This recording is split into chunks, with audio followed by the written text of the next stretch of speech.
फकिराग्रामाव कच राजबंशी सांग्रां समाजनि बानजायनायाव सांग्रांथियारि मेल जालाङो।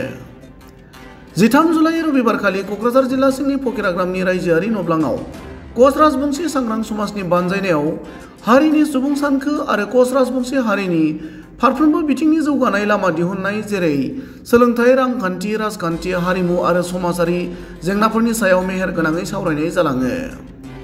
मख'नो गोनां बाथ्रादि फकिराग्राम बिटिसि बियाबखौ कच राजबंशी हारिनि सुबुङा बिबान लानानै दैदेननो हानाय बादियै राजखान्थियारि सोलो बाहायनो थाखाय रायजोफोरजों गोथौयै सावरायो। रायजो राजाफोरजों सावरायनाय सांग्रांथियारि बे मेलाव कमतापुर अट'नमास काउन्सिलनि मासिगिरि हितेश्वर बर्मन, मावफुं सोद्रोमा करमेश्वर राय, मिरु आक्रासुनि आफादगिरि बलराम बर्मन, सिलाराय सेनानि गाहाय राजकुमार बर्मन, आजिरा मोननाय गोबां फोरोंगिरि, कच राजबंशी हारिनि गोबां मेलेमजिबि, गामिनि दैदेनगिरिफोरजों लोगोसे गोबां रायजो राजाफोरा बाहागो लादोंमोन। गुबुन फारसेथिं फैगौ बिटिसि बिसायख'थियाव कच राजबंशी हारिनि गोबां सुबुं थानाय मोनबा बियाब फारियै फकिराग्राम, गुमा, थुरिबारि, मथनगुरि आरो मुदैबारि बियाबाव कच राजबंशी हारिनिफ्राय बिजाथि फसंनायनि सोमोन्दैबो गोथौयै सावरायनाय जायो। राजबंशीসকলৰ সচেতন সমাজ, এই সচেতন সমাজৰ জৰিয়তে আমি বিভিন্ন প্ৰকাৰৰ বিভিন্ন আলোচনা বিলোচনা ইয়াত হৈ আছে। সকলো ৰাইজৰ পৰামৰ্শ লৈ আছোঁ। ৰাইজৰ পৰা বিভিন্ন ধৰণৰ আমি অনাগত দিনত শৈক্ষিক, সামাজিক, ৰাজনৈতিক, সাংস্কৃতিক, ভাষিক কেনেকৈ আগবাঢ়িব পৰা যায় এই বিষয়ত আলোচনা আমাৰ চলি আছে। কাৰণ বিভিন্ন সময়ত আমি দেখা পাইছোঁ যে আমাৰ বিভিন্ন ভুল তথ্যৰে বিভিন্ন সময়ত যিবিলাক আমাৰ সামাজিকভাৱে কিছু আমাৰ দায়বদ্ধতা আছে, সেই সামাজিকভাৱে সেই দায়িত্ববিলাক আমাৰ কিছুমান আমাৰ নিজৰ অনীহাৰ কাৰণে, নিজৰ প্ৰতি দায়বদ্ধতা নাথাকাৰ কাৰণে বিভিন্নজনে বিভিন্ন আমাক যিবিলাক তথ্য, সেই তথ্যবিলাক আমাক ভুলবশতঃ সেই তথ্যবিলাক প্ৰেৰণ কৰা হয়। এক্সাম্পল যেনেকৈ আমাৰ লোকগণনা, এই লোকগণনা এইবাৰ যিহেতু বিজেপি চৰকাৰে এটা জাতিভিত্তিক এটা লোকগণনা হ'ব, সেই ক্ষেত্ৰত আমি মানুহখিনিক সচেতন কৰাৰ কাৰণে আমি ইতিমধ্যে আলোচনা কৰিছোঁ কেনেকৈ আমি আগবাঢ়িম। এইটো সম্পূৰ্ণভাৱে আমাৰ নিজস্ব এটা গণনা আমাৰ হ'ব। তাৰ লগে লগে আমাৰ যিহেতু আমাৰ কিছুমান দায়িত্ব আছে গণতান্ত্ৰিক নাগৰিক হিচাপে, আমি এই অঞ্চলৰ বিভিন্ন আমাৰ ৰাজনৈতিক দলবিলাক আছে, এই ৰাজনৈতিক দলবিলাকে আচলতে প্ৰকৃততে কচ ৰাজবংশীসকলক তেওঁলোকে ৰাজনৈতিক উত্থানৰ ক্ষেত্ৰত গুৰুত্ব প্ৰদান কৰিছে নে কৰা নাই। কিন্তু আজিৰ তাৰিখত আমি দেখা পাইছোঁ যে বিটিআৰ অঞ্চলত বিটিআৰ ছেপ্টেম্বৰত যিহেতু ইলেকশ্যন হ'ব, আমাৰ কচ ৰাজবংশীসকলৰ ৰাজনৈতিকভাৱে উত্থানৰ ক্ষেত্ৰত গুৰুত্ব ভূমিকা লোৱা দেখা নাই। আৰু যাৰ কাৰণে আমি এইবাৰ ৰাজনৈতিক দলবিলাকক এটা আবদাৰ জনাইছোঁ যে যিবিলাক আমাৰ অ'পেন আছে, য'ত আমাৰ কচ ৰাজবংশীৰ জনসংখ্যা বেছি আছে, সেইবিলাকত কচ ৰাজবংশীসকলৰ প্ৰাৰ্থী প্ৰক্ষেপ কৰিব লাগিব।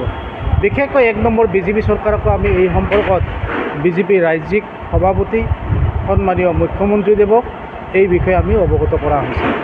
আৰু এই অৱগত কৰাই মাত্ৰ নহয়, আমি এটা কথাই কৈছোঁ যে ৰাজনৈতিকভাৱে আমি যিহেতু এটা ঐতিহাসিকভাৱে এটা জাতি, এই জাতিয়ে এটা স্বাভিমান আছে, সেই স্বাভিমানৰ ক্ষেত্ৰত কচ ৰাজবংশীসকলক ৰাজনৈতিকভাৱে অধিকাৰ প্ৰদান কৰিবই লাগিব। আৰু যদি এই ৰাজনৈতিকভাৱে আমাক উত্থান কৰাৰ ক্ষেত্ৰত গুৰুত্ব ভূমিকা নলয়, তেনেহ'লে আমি নিজে নিজে চিন্তা কৰিব লাগিব বুলি আজি সমাজ সচেতন হিচাপে আমি ৰাইজৰ লগত আলোচনাবিলাক চলি আছে। আৰু যাৰ কাৰণে বিটিআৰত যি আমাৰ 5টা সমষ্টিত কমেও আমাক এই 5টা সমষ্টিত আমাৰ প্ৰাৰ্থী আমাক দিব লাগিব, কচ ৰাজবংশীৰ প্ৰাৰ্থী আমাক দিব লাগিব। এইখিনি আমাৰ দাবী। আৰু বিভিন্ন দিশত আছে আমাৰ সামাজিকভাৱে বিভিন্ন ধৰণৰ মানুহে মদৰ ৰাগিত বিভিন্ন সময়ত আমাৰ সৰুতে শিক্ষাৰ দীক্ষাৰ ক্ষেত্ৰতেই হওক আগবাঢ়িব পৰা নাই। মদৰ ৰাগিত বিভিন্ন কম বয়সতে আমাৰ ছোৱালী মহিলাবিলাক বিধৱা হ'ব লগা হৈছে, মদৰ প্ৰকোপ বেছি বাঢ়িছে।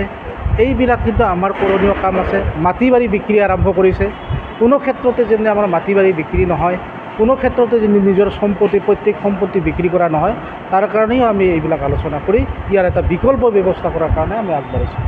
সচেতন সমাজেৰ আজি ফকিৰাগ্ৰাম অঞ্চলত আমি এখন বিভিন্ন শিক্ষাবিদ বুদ্ধিজীৱীসকলক এখন সভা অনুষ্ঠিত কৰা হ'ল। এই সভাখনত আহি এটা বস্তু ভাল লাগিছে, কাৰণ ৰাইজৰ জাতিৰ প্ৰতি দায়বদ্ধতা থকা মানুহখিনিক ইয়াত আমি বিচাৰি পাইছোঁ। এই জাতিৰ প্ৰতি দায়বদ্ধতা থকা আৰু ৰাজনৈতিকভাৱে সচেতন হোৱাৰ কাৰণত যিখিনি আমি সূত্ৰ বিচাৰিছিলোঁ সেই সূত্ৰৰ মানুহখিনিক আমি ইয়াত পাইছোঁ, যাৰ কাৰণে আমাৰ এটা শুভ লক্ষণ। আমি প্ৰত্যেকটো অঞ্চলে অঞ্চলে কোচৰাজবংশীসকলৰ জাতি জনগণৰ ৰাজনৈতিক সচেতনতাক লৈ আমি আগবাঢ়ি যাম। আৰু আমাৰ এটাই কথা হৈছে, কোচৰাজবংশীসকলক কেৱল প্ৰতাৰণা প্ৰবঞ্চনা কৰা আমি দেখিবলৈ পাওঁ। ৰাজনৈতিকভাৱে যে ৰাজনৈতিক লিডাৰে যে কেৱল আমাৰ কোচৰাজবংশীসকলক যে ভোট বেংক হিচাপে ব্যৱহাৰ কৰে আৰু কি কাৰণত কৰে তাৰ সূত্ৰ আমি বিচাৰি পাইছোঁ। আৰু তাৰ নিৰাময়ৰ কাৰণে যি প্ৰয়োজনীয় দৰৱ, সেই দৰৱটো আমি বিচাৰি পাইছোঁ। এই দৰৱটোৰ লগত সংগতি ৰাখি আমি বিভিন্ন প্ৰান্তত সিঁচৰিত হৈ থকা কোচৰাজবংশীসকলক একত্ৰিত কৰি ৰাজনৈতিক চিন্তাধাৰা আমি কেনেকৈ আগবাঢ়ি ভৱিষ্যত জাতিটোক আমি উত্তৰণৰ কাৰণে চিন্তা কৰিব পাৰোঁ, তাৰ কাম আমি ইতিমধ্যে কৰি আছোঁ। প্ৰত্যেকটো প্ৰান্তত হ'ব।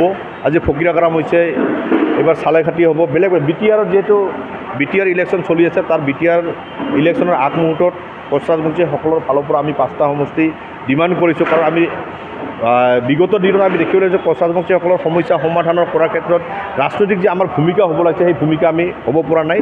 আৰু বাৰে বাৰে আমাক কোচৰাজবংশীসকলক অন্যায় কৰা হৈছে। তো এই অন্যায় কৰাৰ কাৰণত যে কোচৰাজবংশী সচেতন সমাজৰ আজি গঠন হ'ল, এই কোচৰাজবংশী সচেতন সমাজৰ লগত বিভিন্ন বুদ্ধিজীৱী শিক্ষক সমাজৰ মানুহখিনি আমাৰ লগত বৰ্তমান সহযোগ কৰি আছে। প্ৰত্যেকটো প্ৰান্তত প্ৰত্যেক দিনৰ যি আমাৰ মানে 100টাৰ বেছি আমাৰ ফোন আহে, এই ফোনৰ ভিতৰত আমাক সকলোৱে মানে উপদেশ আদেশ আমাক দিয়ে বোলে এনেকৈ কাম কৰিব লাগে। তো আমিও বিচাৰি আছোঁ প্ৰত্যেকটো প্ৰান্তত আমি সোমাম। আমাৰ এটাই কথা, কোচৰাজবংশীসকলক ৰাজনৈতিক অধিকাৰ আমাক দিবই লাগিব। ৰাজনৈতিক অধিকাৰ নিদিলে আমাৰ যি কৰণীয় সেই কামখিনি আমি কৰি যাম।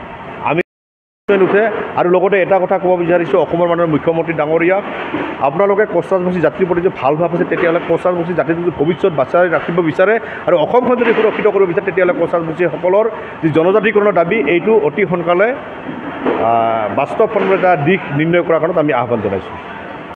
কোচৰাজবংশী সচেতন সমাজৰ উদ্যোগত ইতিমধ্যে বিভিন্ন জাগাত আমাৰ কোচৰাজবংশী অধিকৃত অঞ্চলবিলাকত আমাৰ সজাগতা সভা হৈ আছে।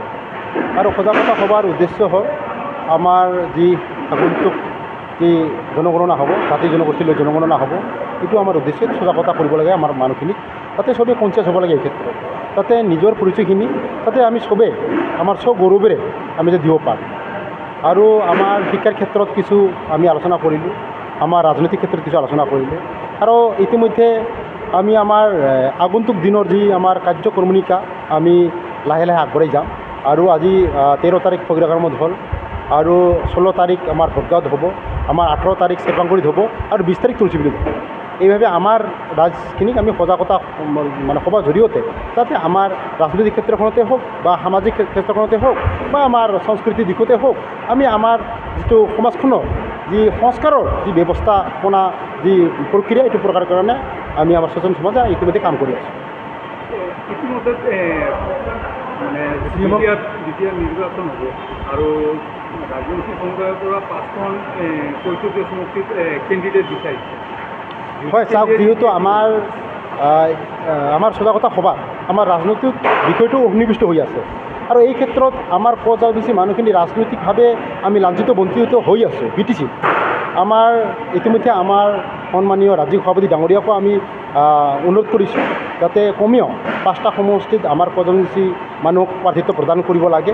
আৰু আমাৰ সন্মানীয় CM ডাঙৰীয়াকো আমি অনুৰোধ কৰিছোঁ যাতে আমাৰ কমচে কম 5টা সমষ্টিত আমাৰ কোচৰাজবংশী মানুহক প্ৰাৰ্থিত্ব যাতে প্ৰদান কৰে। আৰু তাৰ ভিতৰতে যিহেতু ফকীৰাগাৰাম সমষ্টিটোত আমাৰ সংখ্যা চবতকৈ বেছি, 23,000 আমাৰ কোচৰাজবংশী মানুহ আছে।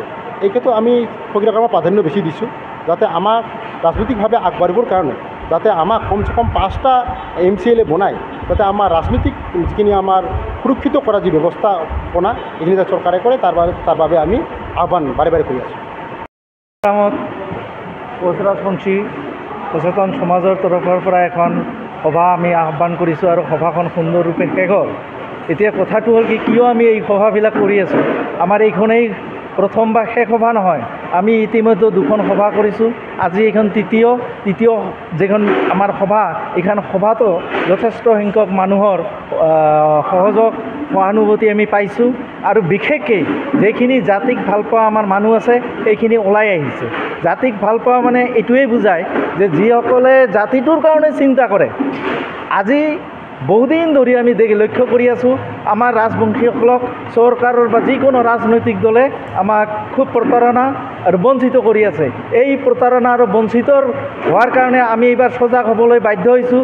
যিহেতু BTADত ইলেকশ্যন সমাগত এইবাৰ আমি যেহেতু আমাৰ মানুহখিনি বিজেপিৰ লগত ওতপ্ৰোতভাৱে জড়িত হৈ গৈছে আমি এইবাৰ বিজেপি দলত এটাই দাবী কৰিছোঁ যে ফকিৰাগ্ৰাম ৭ নং সমষ্টিত আমাৰ কোচ ৰাজবংশী মানুহক আপোনালোকৰ বিজেপিত কাম কৰি থকা আপোনালোকৰ দলীয় মানুহক ইয়াত প্ৰাৰ্থিত্ব প্ৰদান কৰিব লাগে নহ'লে আমি ইয়াৰ যদি আমাৰ এইটো নকৰি পেলাই অন্যক দিয়ে তেতিয়াহ'লে আমি বিৰোধিতা কৰিবলৈ কিন্তু এইবাৰ আমি কুণ্ঠাবোধ নকৰিম এইখিনি আমি CMক আমি আহ্বান জনাইছোঁ বিজেপি দলৰ সভাপতিৰ ওচৰত আমি ইতিমধ্যে গৈছোঁ কেইবাখনো আমি আমাৰ গাৰ্জিয়ান অভিভাৱক মন্ত্ৰী অশোক সিংহালকো আমি এই সংক্ৰান্তত অৱগত কৰিছোঁ আমি আশা কৰি আছোঁ বিজেপিয়ে এইবাৰ আমাৰ এই কথাটোক গুৰুত্ব প্ৰদান কৰি ফকিৰাগ্ৰাম সমষ্টিত আমাৰ কোচ ৰাজবংশী মানুহক প্ৰাৰ্থিত্ব দি পেলাই নিৰ্বাচনৰ যিটো বৈতৰণি পাৰ হোৱাৰ যিটো ব্যৱস্থা সিহঁতে